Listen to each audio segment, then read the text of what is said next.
विभाग विरोध में आज मैं ऐसे विरोध फिर आपके सामने हाजिर हूँ एक चर्चित नए मुद्दे पर अपने विचारों को शेयर करने। विगत कल राष्ट्रीय स्वयंसेवक संघ प्रमुख डॉक्टर मोहन भागवत ने बनारस के ज्ञानवापी मस्जिद को लेकर चल रहे विवाद के ऊपर जो दो टूक टिप्पणी की है वह अत्यंत ही महत्वपूर्ण है। वह न केवल राष्ट्रीय स्वयंसेवक संघ के कार्यकर्ताओं के लिए दिशा निर्देश है बल्कि केंद्र में सत्तारूढ़ भारतीय जनता पार्टी के लिए भी एक संकेत है। यह बहुत ही महत्वपूर्ण है। सभी जानते हैं ज्ञानवापी मस्जिद पर दावा हिंदू संगठन कर रहे हैं कि वो मंदिर था, मंदिर को तोड़ करके बनाया गया, उसे हमें वापस किया जाए। मामला अदालत में लंबित है, अभी फैसला आना है, इसलिए उसमें विशेष टिप्पणी नहीं। लेकिन सभी जानते हैं कि आज की सत्ता को दिशा निर्देश कहां से मिलता है? राष्ट्रीय स्वयंसेवक संघ से निश्चय ही। और जब उसके प्रमुख मोहन भागवत कहते हैं कि इसका मामले का निपटारा आपसी सहमति से किया जाए तो यह महत्वपूर्ण बात यही नहीं रुकती। उन्होंने आगे बढ़ते हुए बड़े ही स्पष्ट शब्दों में कह दिया कि हर मस्जिद में शिवलिंग को न ढूंढा जाए। यह महत्वपूर्ण है क्योंकि अभी जो है एक बड़ी लंबी सूची तैयार है वर्तमान मस्जिदों की इस दावे के साथ कि यहाँ मंदिर था, मंदिर तोड़ के बनाया गया, चिन्ह खोए जाते हैं। तो इस बीच जब मोहन भागवत कहते हैं कि हर मस्जिद में शिवलिंग न ढूंढा जाता, यह बहुत महत्वपूर्ण। और यही नहीं रुके, उन्होंने स्पष्ट कह दिया कि अयोध्या का राम मंदिर का आंदोलन विशेष परिस्थिति समय की मांग के अनुसार हुआ था, अब और कोई काशी मथुरा कोई आंदोलन नहीं होगा। यह बहुत ही महत्वपूर्ण है क्योंकि काशी मथुरा को लेकर के भी ज्ञानवापी मस्जिद के पार्श्व में आंदोलन की तैयारियां की जा रही हैं। और चूंकि मोहन भागवत स्पष्ट कह देगा अब कोई आंदोलन नहीं होगा, कोई भी अगर विवाद होता है तो आपसी सहमति से उसका निपटारा किया जाए, यह महत्वपूर्ण है। मोहन भागवत ने यह भी कहा कि भारत में रहने वाले हिंदू मुसलमान के पूर्वज समान है। ध्यान रखें, यह बहुत ही महत्वपूर्ण है क्योंकि बातें अब भौतिक व आध्यात्म की ओर भी जा रही है। आस्था का मामला तो है ही है।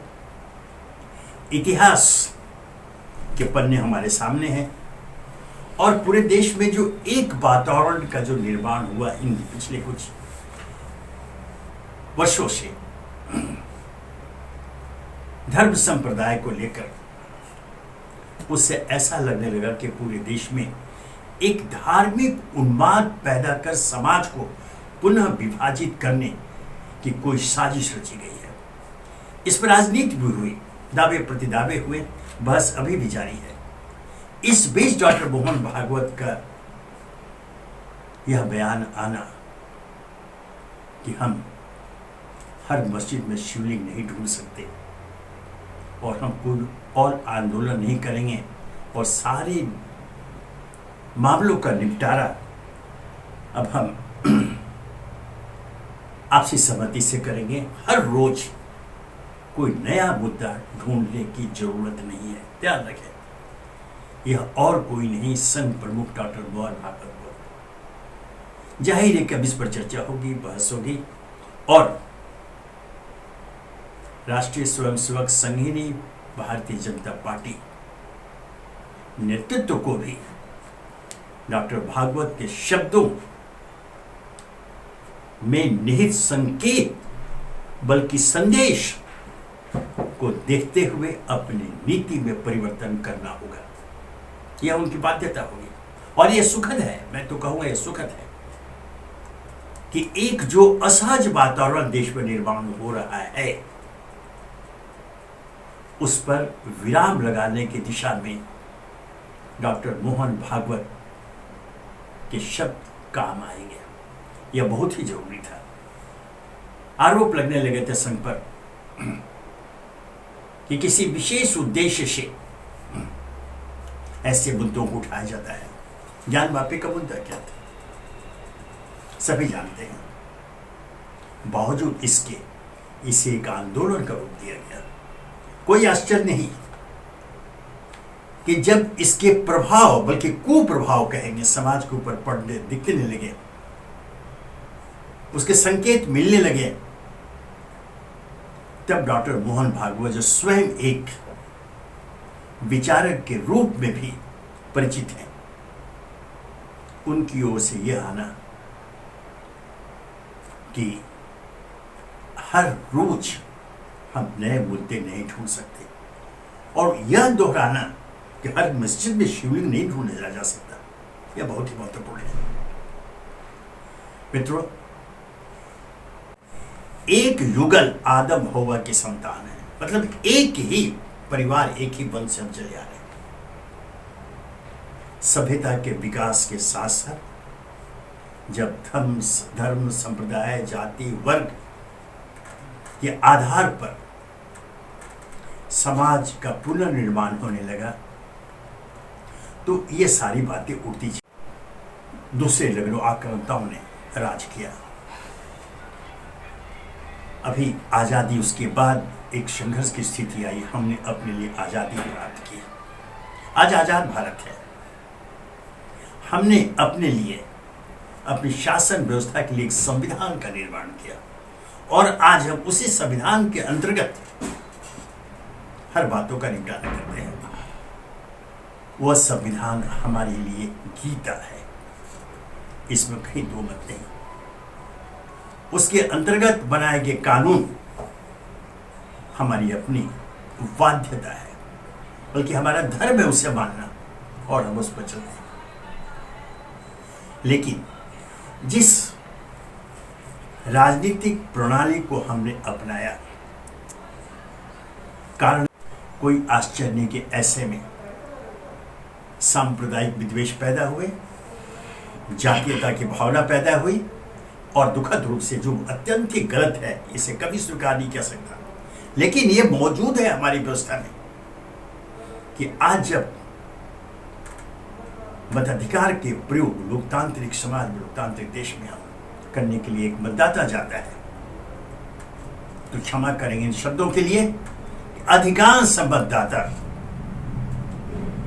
धर्म और जाति की भावना से प्रभावित होता है। वह उम्मीदवार की पात्रता, उसकी योग्यता को बाजू में रख अपनी विशेष सोच के आधार पर, अपनी आस्था के आधार पर वैसे उम्मीदवार को समर्थन प्रदान करता है जो संकुचित सोच के साथ उनकी जरूरतों को पूरा कर सके। बृहद समाज की जरूरतों को नहीं, देश की जरूरतों को नहीं, उसे हास्य प्रकटता है। यह एक कड़वा सच है। इस पर अनेक बातें होती है, डिबेट होते हैं, लेकिन इसका समाधान नहीं निकल पाया था। अब चूंकि आरएसएस के प्रमुख डॉक्टर मोहन भागवत ने खुलकर दो टूक शब्दों में इसे अस्वीकार कर दिया और साफ शब्दों में जब कह दिया कि हर रोज नए नए मुद्दे नहीं उठाए जा सकते और कोई विवाद होता है, कोई मतभेद होते हैं, तो उसका समाधान आपस में मिलजुल करके बैठकर किया जाए, न कि आंदोलन के द्वारा। राम जन्मभूमि का विवाद आपके सामने है, अयोध्या का मामला उठा था, आंदोलन चला, लेकिन अब जब काशी मथुरा के नाम पर आंदोलन चलाने की सुगबुगाहट शुरू हो चुकी थी, उस बीच में डॉक्टर भागवत के बयान आना कि अब कोई आंदोलन नहीं, जो भी विवाद होगा हम बैठ कर बस सुलझाएंगे। इतिहास सामने है, इतिहास न हमने लिखा है न आपने लिखा है, इतिहासकारों ने लिखा है अपने अपने समय के अनुसार। यह मैं समझता हूं कि राष्ट्रीय स्वयंसेवक संघ की एक जो छवि समाज में स्थापित थी, ये एक असहज छवि बल्कि मैं कहूंगा सामने आएंगे और तब स्वतः एक ऐसी प्रक्रिया शुरू होगी जिसमें विवादों का निपटारा, विशेषकर धर्म संप्रदाय आधारित विवादों का निपटारा, ज्ञानवापी जैसे मसलों का निपटारा आपसी बातचीत से सुलझे। और अगर ऐसा नहीं होता है तो फिर हमने जिस न्याय व्यवस्था को स्थापित किया है, जिसमें सभी का विश्वास है, हम प्रतीक्षा करेंगे उस न्यायपालिका के आदेश की, उसके फैसले की, जिसके लिए हर पक्ष आज कह रहा है कि हमें मंजूर होगा। यह हमारी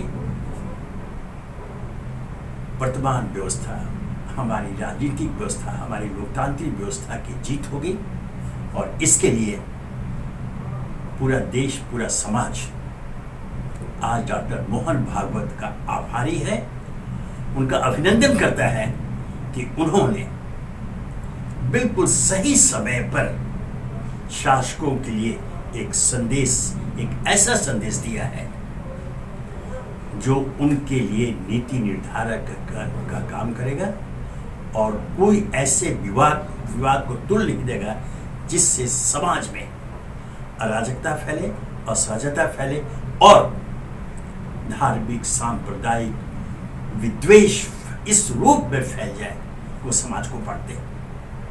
मित्रों, एक बार पुनः यह दोहराते हुए कि जिस प्रकार समय के साथ विचारों में परिवर्तन होता है, नीतियों में परिवर्तन होता है, आंदोलन की जरूरत नहीं पड़ेगी।